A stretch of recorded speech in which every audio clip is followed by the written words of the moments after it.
তেলে ভাজা তো সবারই খুব পছন্দের, আর তার সাথে যদি এমন মুখরোচক দুটি সস থাকে তাহলে তো আর কথাই নাই।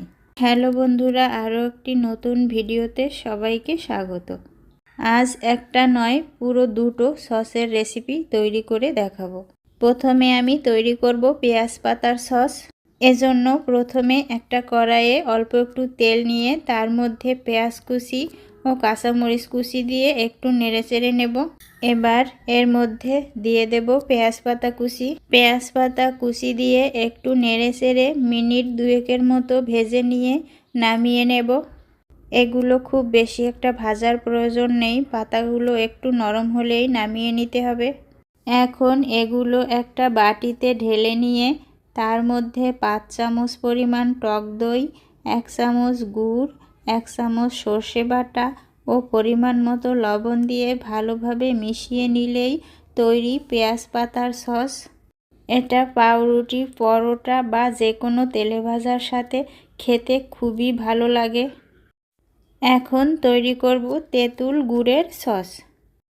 এটা তৈরি করা খুবই সহজ, কিন্তু খেতে অনেক ভালো লাগে। এজন্য প্রথমে চুলায় একটি কড়াই বসিয়ে নিয়েছি।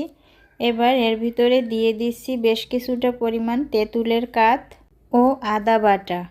তেঁতুলটাকে আমি 3 থেকে 4 ঘন্টা ভিজিয়ে রেখে হাত দিয়ে চটকে ভালোভাবে কাঠ তৈরি করে নিয়েছি। আদাটা দিয়ে একটু সময় নেড়েচেড়ে জাল করে নেব, যাতে আদার কাঁচা গন্ধটা চলে যায়। আদার কাঁচা গন্ধটা চলে গেলে এবার দিয়ে দিচ্ছি পরিমাণ মতো লবণ। লবণটাকেও একটু মিশিয়ে নিয়ে এর মধ্যে দিয়ে দিচ্ছি 4 চামচ গুড়। আমি তো এখানে খেজুরের গুড় ব্যবহার করেছি, আপনারা চাইলে আখের গুড়টাও ব্যবহার করতে পারবেন। গুড়টা দিয়ে অনবরত একটু নেড়েচেড়ে সসটা গাঢ় হয়ে এলে এর মধ্যে দিয়ে দেব 1/2 চামচ চিলি ফ্লেক্স ও 1/2 চামচ ভাজা জিরের গুঁড়ো। এখন একটু নেড়েচেড়ে নামিয়ে নেব। ব্যাস, তৈরি হয়ে গেল তেঁতুল গুড়ের সস। ভিডিওটা ভালো লাগলে লাইক, শেয়ার ও ফলো করতে ভুলবেন না কিন্তু।